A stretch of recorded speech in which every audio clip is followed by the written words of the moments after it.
C'est bon? Bon carton mes amis, ça fait tellement plaisir de se retrouver après un petit break qui fait du bien, comme on a dit, Baruch Hashem, pour recréer le plaisir, le désir, l'envie. Alors il faut créer le manque. Voilà, on a créé le manque, j'espère, Baruch Hashem. On va reprendre, voilà, Chodesh Elul. On a du travail et du pain sous la planche. On a du travail et du pain sous la planche. On a expliqué hier, pendant ce Lach Lishit, quelque chose de merveilleux que dit Haramim. Vous savez que la Torah, elle a 4 facettes, 4 couches d'explication et de compréhension. Pardes, Pshat, Remes, Drash et Sod. Et on a expliqué, que la Gemara dit Notnim le Betula, Shtemesre Chodesh. Et on a dit on donne à la Betula, donc à la Vierge, à la jeune fille qui va se marier, 12 mois. À l'époque, donc, on donnait 12 mois à la jeune fille pour se préparer au mariage entre les Kiddushin et les Nisouin et la Choupa. Disent les Chamidim, le Bnei Issachar, le mois de Elul correspond à quel signe astrologique? La Betula, donc la Vierge. Alors ici, il ne dit pas comme ça, au niveau du Pshat, au niveau du Remez. Notnim le Betula, Shtemesre Chodesh, il te dit, on donne au mois de Betula, qui est le mois de Elul, Shtemesre Chodesh. C'est-à-dire que le mois de Elul correspond aux 12 mois de l'année. C'est ça que c'est Betula. C'est quoi une page vierge? C'est-à-dire qu'ici, tout est blanc, tout est nouveau, tout est... Attention, tu as un mois où même si l'année, tu t'es un petit peu... endormi, dans le meilleur des cas, endormi encore ça va, tu fais pas de mal. Et dans le pire des cas où tu t'es un petit peu lâché, d'accord? Où tu es un petit peu éloigné d'Akadosh Baruch Hu des Torah Mitzvot, la Torah elle te donne, Akadosh Baruch Hu il t'a donné le mois de Elul, qui est Betula. Shtemesre Chodesh. Il contient en elle les 12 mois de l'année. Donc si tu te prépares, si tu viens en slichot le matin, tu fais les tfilot, tu fais la Torah, par faire tes midot, et ça c'est l'essentiel, tu travailles tes midot, tu te prépares à Rosh Hashanah, alors Behemet, en ce mois de Elul là, tu peux transformer toute ton année, mon tzadik. Tu peux transformer toute ton année. Et c'est ça la beauté du Ham Israël, c'est ça la beauté de la création du monde d'Akadosh Baruch Hu. On dit pendant les slichot, Yud Gimel Midot Shel Rachamim, on dit les 13 attributs de miséricorde de Dieu. Quand est-ce qu'Akadosh Baruch Hu il a dévoilé ces 13 attributs de miséricorde? Exactement, lorsque Moshe Rabbeinu a demandé le pardon du Ham Israël, du peuple juif, pour la faute du Vaudor, la faute du Hegel, et Akadosh Baruch Hu il a pardonné. Après Hachem il lui a donné un cadeau en plus. Le cadeau, c'est les Yud Gimel Midot Shlachem, les 13 attributs de miséricorde de Dieu. Et il dit Akadosh Baruch Hu, elle dit que Dieu il a promis, c'est une aftachat d'Hachem, c'est une assurance de Akadosh Baruch Hu. Lorsque mes enfants vont m'implorer avec ces Yud Gimel Midot Shlachem, ces 13 attributs de miséricorde, qui est Hachem, El Rachum Vechanoun, El Recham Yochased Bemet, hop, on a compris la fin. D'accord? Quand on va dire ces 13 attributs de miséricorde, alors on est assuré, dit Akadosh Baruch Hu, que notre tfila, elle n'est pas en vain. On est assuré que la tfila, elle n'est pas en vain. Donc, Baruch Hashem, vraiment, j'étais hyper content ce matin de voir qu'on était aussi nombreux. Bli Ainara, c'est pour ça, Bli Ainara, positive. Parce que il y a une chose que tu ne savais pas. Il n'y a pas beaucoup de la bar mitzvah, quoi? 3, ils étaient 3 de la bar mitzvah, par 4. On a été beaucoup. Non, ils étaient 4 de la bar mitzvah. Et détrompe-toi, parce qu'il y a encore beaucoup qui sont. Il y a beaucoup encore qui sont en vacances. Il y a beaucoup qui doivent arriver. Il est encore en vacances. D'accord? Donc il y a beaucoup qui doivent arriver encore. Donc Baruch Hashem, Behemet, Kol HaKavod, soit le début, voilà, des slichot, qu'on les fasse Behemet, Bekavana, avec beaucoup d'amour surtout. Alors regardez bien. On va voir aujourd'hui qu'est-ce qu'il a de particulier ce mois d'Elul. En quoi il est Mesougal? Alors on va dire que le mois d'Elul, il a une capacité, une faculté à la Teshuvah. Alors pourquoi? On avait expliqué que le monde connaît 2 systèmes. Il y a un premier système que le Zohar appelle Itaouta Delitata et un deuxième système qui s'appelle Itaouta Lemala. Il y a quoi? Il y a un système qui s'appelle un éveil d'en haut et ce qu'on appelle aussi un éveil d'en bas. C'est-à-dire, c'est quoi un éveil d'en haut? Quand on parle ici d'éveiller, c'est éveiller le Shefa d'Hachem, éveiller l'abondance de Dieu. L'abondance de Dieu, elle peut être au niveau de l'argent, peut être au niveau de la santé, peut être au niveau de la simcha, peut être au niveau de la tchouva, peut être l'abondance en général. Et le Zohar nous dit qu'il y a 2 systèmes d'abondance de Dieu. Il y a un éveil d'en haut. L'éveil d'en haut, c'est quoi? Par exemple, Am Israël dans le désert. Pendant 40 ans dans le désert, ce qu'on a vécu, c'est pas Itaouta Deletata. On n'a pas à éveiller d'en bas. C'est un éveil d'en haut. C'est-à-dire qu'Akadosh Baruch Hu, on imagine Dieu dans le Zohar très souvent comme le masculin, comme le khatan, entre guillemets, comme le mâle, et Israël, Knesset Israël, comme la femelle, comme la femme, comme le féminin. Et le masculin, dans son essence, c'est un donneur. Le féminin, c'est un receveur. Et donc, Kaviachol, on dit qu'Akadosh Borou, c'est le Baal, c'est le mari, qui va être mashpia, l'ishto, qui va influencer à sa bien-aimée, à son épouse, qui est qui? Israël. Donc en vérité, il y a cette notion de Itorata de Leila, un éveil d'en haut. Et c'est quoi cet éveil d'en haut, messieurs? Par exemple, j'ai dit à Israël dans le désert, ou quand on était dans le désert, on a été chouchouté, dorloté par Kadosh Borou, alors que nous, on n'a rien fait pour mériter de recevoir. On a eu la manne, on a eu le puits de Myriam, on a eu la nané Kavod, les nuées de gloire, par le mérite de Aaron, les habits qui grandissent avec nous, qui étaient lavés avec nous. Donc on était maman sur un nuage, d'accord, les malamé à Teva, mais en vérité, c'était un éveil uniquement d'en haut. C'est qu'un Kadosh Borou donnait sans que nous ayons fait une action pour mériter de recevoir. Ça s'appelle éveil d'en haut. C'est le mari qui donne de manière chinam, naturelle, à son épouse. Parce que lui, c'est l'influenceur, lui, c'est le donneur. Et entre parenthèses, c'est le travail de l'homme. C'est notre travail à nous à la maison. Le travail à nous à la maison, c'est de donner, c'est pas autre chose. Et d'ailleurs, alors quand on pense la faute d'Adam Arishon, du premier homme, d'accord, alors on te dit, il a mangé le fruit interdit, de la chokma, de savoir le bien et le mal. Bon, ok, d'accord. On a vu 10 000 fois ça, d'accord. Il a fait, c'est très bien. Mais il y a un autre pshat. C'est quoi? Quelle a été vous vous rappelez? Quelle a été la faute d'Adam Arishon? Ils disent certains chachamim, certains commentateurs, lorsque Dieu lui a dit, qu'est-ce que tu as fait? Quand il a mangé le Etzadat Tavara, qu'est-ce que tu as fait? Il dit, mais qu'est-ce que tu as fait? Il lui a dit, qu'est-ce qu'il a dit? Aïcha shenatatalihi natna. C'est la femme que tu m'as donné, c'est elle qui m'a donné de là. Elle m'a donné. Ah, Habibi, t'as rien compris. Adam Arishon, il a inversé les rôles. Elle est devenue elle donneuse et lui un receveur. Habibi, ça marche pas comme ça à la maison. Sache que tu dois être un donneur. Kadosh Borou, il a créé le couple, l'homme c'est le donneur, la femme c'est le réceptacle. C'est le kili de recevoir. Maintenant, attention, parfois le nekeva se transforme aussi en donneur, puisque l'homme c'est un donneur, donc il est symbole, c'est la notion du soleil. C'est la notion de Moshe Rabbeinu. Moshe Rabbeinu, il est comparé dans la Torah, Pnei Moshe Kepnei Shemesh, Kepnei Chama. Le visage de Moshe Kaviachol, il ressemble au visage du soleil. Pourquoi? Le soleil, il donne. Il ne fait pas de distinction entre un blanc, un noir, un jaune, un rouge, un vert, un Tunisien, un Marocain, un Français, un Portugais. Il donne à l'humanité, il donne à tout le monde le soleil.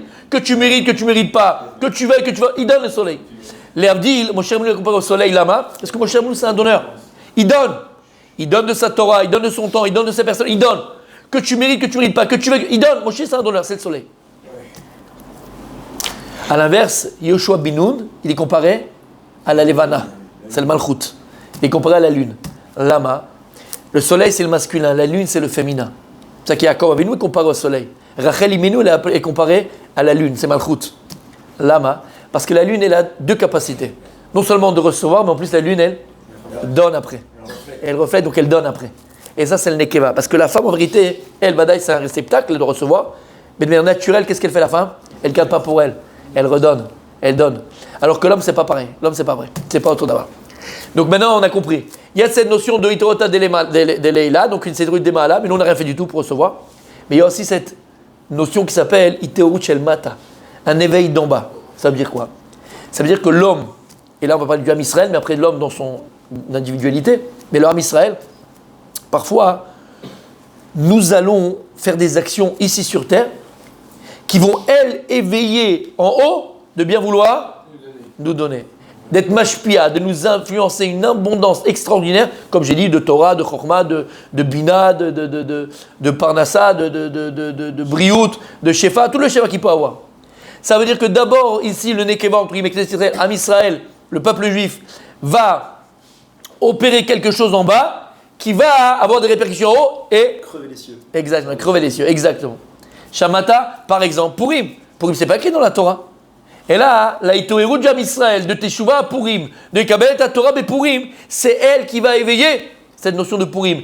Et donc, on va inscrire dans le temps et dans l'espace ce nouveau moment, cette nouvelle notion qui s'appelle Purim. Allez, c'est nous, par nos actions à nous, par notre vécu à nous. C'est clair? Et bien là, pareil, le mois des Louls, en vérité, même si dans son essence, il est préparé à quoi? À la Betula, vierge, nouveau, au renouvellement, puisqu'il vient avoir Rosh Hashanah.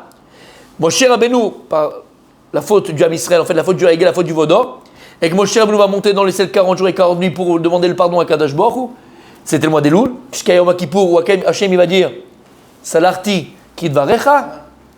Alors ces jours-là, ces 40 jours en vérité qu'on a de Rosh Chodesh Elul jusqu'à Yom Kippourim, par la Tfilah de Moshe Rabbeinu, par la Tchouva du Ham Israël, c'est inscrit maintenant dans le temps que c'est un moment qui est propice à la Teshuvah. Toute l'année on peut faire Teshuvah, mais maintenant on a inscrit dans le temps que la Teshuvah elle est beaucoup plus facile, accessible. C'est plus facile de faire Teshuvah au mois de Elul. C'est un moment qui est propice à ça. On a inscrit dans le temps. Et en vérité, si on voit au niveau micro, pareil. Des fois, il y a des choses qu'on va recevoir en héritage, quand je parle des choses, c'est-à-dire des moments de vie qu'on a reçus en héritage, qu'un patriarche, il a fait quelque chose, un grand-père ou le Déhama, qui est d'accord, qu'il s'est passé quelque chose. Et exactement, et ça inscrit dans le temps quelque chose de très fort pour ses générations à lui, pour sa descendance à lui, il a fait. Mais en réalité, c'est par rapport à toi aussi. Toi, tu vas des fois vivre des choses puissantes, extraordinaires, fortes, où tu as un Nisayon, et tu vas passer le Nisayon, sache que tu as inscrit dans le temps pour toi et toutes tes générations. On a pensé à d'Abraham Avinu, d'accord, et ainsi de suite. Shamata.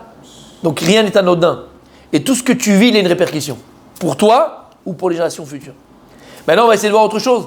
Il ramène le Rav quelque chose de magnifique. Il y a un livre qui s'appelle Mishneh Rabbi Aaron. C'est Rabbi Aaron Kotler, j'aime souvent, d'accord? Regardez ce qu'il dit. Il dit comme ça dans son livre. Chez Be'elul, Yesh Siata Dishmaya Yoter Lehavin et Torah. Au mois de Elul, on a une providence divine, une aide du ciel particulière pour encore mieux comprendre la Torah. C'est clair. Puisque la véritable préparation, Rabbi Michael, de Matan Torah. On connaît l'histoire, d'accord, de Shavuot, de Pessah jusqu'à Shavuot, on serait préparé. Mais en vérité, Shavuot, égal. Rabbi Michael, on a reçu la Torah. Voilà, puisque Moshe Rabbeinu est descendu, il a cassé les Luchot. Quand est-ce qu'on a reçu les Luchot? Quand est-ce qu'on a reçu la Torah Behemet? À Yom Kippour. Et donc ici, il dit le Rav Aaron Kotler, le véritable achana de Matan Torah. Donc Yom Kippourim, c'est pendant le mois de Elul. C'est un mois où tu es Misougal à mieux comprendre. C'est pour ça qu'il faut s'efforcer, Be'ezrat Hashem, à venir tous les matins au Shiurim, à s'efforcer encore plus, étudier. Et si tu avais des passages dans la Torah que tu ne comprenais pas, étudie-les maintenant. Lama. Tu as une aide pour les comprendre, mon tzaddik. Et il dit Lama, Share Belul anu krovim yoter lakadosh baruch hu. Et il dit, plus fort que ça, attendez, à Lama, pourquoi est-ce que le mois de Elul, c'est un mois qui est Mesougal, c'est un mois qui est propre à mieux comprendre la Torah? Parce que c'est un mois où on est encore plus proche d'Akadosh Baruch Hu. Comme on a dit, Ani le dodi vedodi li. Sofet Tevot, Yud. Rachet Tevot d'abord, Elul, Sofet Tevot, Yud, les 40 jours du mois de Rosh Chodesh Elul jusqu'à Yom Kippourim. Ani, Yud, les dodi, Yud, vedodi, Yud, li, 40. C'est les 40 jours de Rosh Chodesh Elul jusqu'à Yom Kippourim. Et Rachet Tevot de Elul. Et il dit, Vita Bezor HaKadosh dans Parashat Shemot, Dehainu, Shonim Batorah, Sha'ikar al Yedei Limud HaTorah, V'amrod, Dirshu Hashem Beimatzo, K'u Beyoto Karov. Demandez à Hashem quand il est proche, cherchez Hashem quand il est proche, et demandez Dieu quand il est proche. V'ainu Based Metshuva, de quoi on parle? Pendant les 10 jours de pénitence. Ar Mevaer Balapla, Karov Beyoter Karov Ze'elul, V'rak Trilat HaPasuk Darshu Hashem Beimatzo, Kaya Lechad. Et alors il dit le Hafla, on parle du Chodesh Elul. Et donc puisque c'est un mois qui est propice à être proche d'Akadosh Baruch Hu, Akadosh Baruch Hu, il est là, Kaviachol, Dieu il sort de son palais, et il vient nous voir, il vient à notre rencontre. Alors pourquoi c'est plus facile de comprendre? Parce qu'on oublie trop souvent Metzadik. Et elle dit, la Gemara, c'est quoi dans le mois de Katat, si je ne me trompe pas, si je me trompe, excusez-moi. Pourquoi est-ce que le Beth Amikdash il a été détruit? La Gemara dit, Shelo Barechu Batorah Trila. Parce que lorsqu'ils étudiaient la Torah, ils ne faisaient pas la bracha, ils ne faisaient pas la bracha de Birkat Torah qu'on fait tous les matins, aujourd'hui. Ils ne faisaient pas la bracha. Et alors, Makara Alecha, c'est grave, bien sûr que c'est grave. Qu'est-ce qu'on dit tous les matins dans Birkat Torah, mon tzaddik? Cher Bacharbanu Mikol Ha'amim. Baruch Ata Hashem. Noten HaTorah. Noten HaTorah. Baruch Ata Noten. Mi Noten? Hashem. Une fois, il y a un Rav à Bnei Brak qui a une institution et il s'occupe, lui, de non-juifs qui veulent se convertir en Eretz Israël. Et il avait un candidat à la conversion Donc il lui apprenait, il lui apprend, machin, tout ça et tout. Et il étudiait avec lui, quoi, parce qu'il était mamache, pratiquement, il était arrivé, quoi, au bout. Très sérieux. Et un jour, le Rav, il le voit, il sent qu'il n'a pas le moral, donc il pense qu'il y a un problème, tout ça. Alors le Rav lui dit, écoute, Makara Lecha, qu'est-ce qui t'arrive? Je te sens que t'es pas bien, ça fait quelques jours que je te sens que t'es pas bien et tout. Il dit, il faut que je dois vous avouer quelque chose. Ah, mais attends, vous avouez quoi? Il dit, écoutez, je sais pas si, franchement, je sais pas si je dois me convertir. Ah, ça fait 2 ans qu'on est là, en plus t'es sérieux, je vois que tes trucs, je vois que t'es de la volonté, tu es complètement dedans. Makara Lecha, qu'est-ce qui t'arrive? Le Rav, il était complètement surpris. Il dit, non, j'aime Dieu, je veux rentrer dans la mission. Mais je désespère. Pourquoi, mon fils? Il lui a dit, voilà, on étudie depuis je sais pas combien de temps ensemble, je retiens rien, je retiens pas, je comprends pas, bon, je suis là, je vais, mais j'arrive pas. Comment c'est possible? Je suis bête, non, je suis expert comptable, je suis très fort, je retiens tout, ça, j'arrive pas. C'est pas que lui répond le Rav. Il dit, attends, il l'a pris avec lui, il est parti chez le Rav Kanievski, je vais c'est parti chez le Rav Kanievski. Et il dit, voilà, je m'occupe d'une institution pour les convertis, voilà, c'est un candidat à la conversion et tout, voilà la question qu'il m'a posée, je sais pas quoi lui répondre. Répondez-lui. Et le Rav lui a dit, tous les matins quand on se lève, on fait Birkat Torah. Qu'est-ce qu'on dit? Asher bacharban mikol ha'amim, ve'natalanu et torato bochata Hashem noten Torah. Il a dit, qu'est-ce que tu es là aujourd'hui? Je suis quoi? Qu'est-ce que tu es? Tu es juif encore? Il a dit, non, je ne suis pas encore juif. T'es pas encore juif. Écrit Asher bacharban mikol ha'amim, ve'natalanu et torato Hashem noten Torah. Akadosh Baruch Hu noten Torah à qui? Un Yehudi. Quand tu seras Yehudi, tu verras tout ton cerveau, il va s'ouvrir et tu verras, tu vas tout comprendre. Mais tu n'es pas encore Yehudi. Tu ne peux pas comprendre la Torah. Voilà, il n'y a pas écrit Iten. Noten la Torah, il ne t'a pas encore donné. Tu vas te convertir, tu verras que tout va s'ouvrir et tu comprendras tout. Et c'est ce qui s'est passé. Shamata, alors maintenant pour nous. Il ne faut pas oublier les tzadikim. Tous les matins quand tu te lèves, Noten la Torah. Qui c'est qui donne la Torah? C'est pas moi. C'est Akadosh Baruch Hu, il m'utilise pour donner la Torah. Mais c'est Akadosh Baruch Hu qui donne la Torah. Et tous les matins quand tu te lèves, demande à Akadosh Baruch Hu, puisque c'est qui met le d'autres, qui c'est qui t'apprend la Torah, qui c'est qui enseigne la Torah, qui c'est ton Rav? C'est Akadosh Baruch Hu. Demande-lui tous les matins. Akadosh Baruch Hu, moi la tête à la Torah, fais-moi comprendre ta Torah, fais-moi aimer ta Torah, donne-moi le goût à ta Torah, noten la Torah. Le mois de Elul, c'est un mois Messugal à la Torah. Alors messieurs, Bezrat Hashem, que les shurim soient remplis, Bezrat Hashem, qu'on soit tous présents, qu'on fasse des efforts, Bezrat Hashem, pour étudier encore plus. Pas simplement ici, même à la maison. Tu rentres à la maison, chacun un quart d'heure, 20 minutes, 10 minutes, 5 minutes, prends ta femme avec toi. Fais du Rav d'Esther, fais du Mirtav Meliaou, fais un passage, ils ont sorti BMH, je vous conseille d'acheter, mais c'est merveilleux, c'est fou aujourd'hui. Ils ont sorti le micro de Gedolot, parce que ça fait longtemps, je ne savais pas, en français. C'est quoi micro de Gedolot? Micro de Gedolot, il y a tous les Mefarshim. Il y a le Ramban, il y a le Orachaim, il y a le Kliyaka, il y a le Sforno. Ils l'ont sorti en français traduit. Va l'acheter tous les soirs, tu rentres à la maison, 5 minutes tu fais avec tes enfants ou avec ta femme, tu fais un petit passage, tu fais un petit Sforno, un petit Ramban, un petit Kliyaka, un petit Orachaim Akadosh, un petit...